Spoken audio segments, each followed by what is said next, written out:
ફરીથી સળગ્યું સરકારી સૈન્ય અને બળવાખોરો વચ્ચેના સંઘર્ષમાં 70 લોકો મોતને ભેટ્યા, અસંખ્ય ઘાયલ. સિરિયાના પદભ્રષ્ટ પ્રમુખને વફાદાર તેવી સેનાની ટુકડીઓ અને સરકારને વફાદાર તેની સેનાની ટુકડીઓ વચ્ચે થયેલા ઘમાસાણ યુદ્ધમાં 70થી વધુ લોકો મૃત્યુ પામી ગયા છે અને અસંખ્ય લોકો ઘાયલ પણ થયા છે, તેમ યુકે સ્થિત Syrian observatory for human rights SOHI તેના સત્તાવાર નિવેદનમાં જણાવ્યું છે.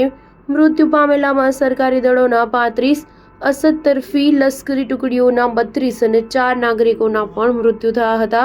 યુદ્ધ સૌથી વધુ સમુદ્ર તટના વિસ્તારમાં જામ્યું હતું. ભૂમધ્ય સમુદ્રના કાંઠે આવેલા લટાકિયા, તરનોઝ અને હોમ્સ પાસે તો ગુરુવારે ખૂંખાર યુદ્ધ થયું હતું. બળવાખોર લશ્કરી ટુકડીઓએ ઇસ્તાંબુલ અને કરદાહ એરપોર્ટ અને આસપાસના વિસ્તારો ઉપર કાબૂ ધરાવે છે. તેઓ લટાકિયાના પર્વતીય વિસ્તારોમાં મુખ્ય મથક ધરાવે છે. ત્યાંથી તેઓ દમાસ્કસના સરકારી દળો ઉપર હુમલો કરે છે. તેમનો સામનો કરવા સિરિયાના સરકારે લટાકિયામાં વધુ દળો મોકલ્યા છે, પરંતુ પાછળ ભૂમધ્ય સમુદ્ર અને આગળ દક્ષિણ પૂર્વે રહેલા રણ વચ્ચે રહેલા લટાકિયા વિસ્તારના પર્વતોમાં રહેલી આ અસદ તરફી બળવાખોર લશ્કરી ટુકડીઓ મચક આપતી નથી. યુદ્ધ ઘમાસાણ જામ્યું છે. સ્ટાર ન્યૂઝ 7 હંમેશા સચ્ચાઈની સાથે.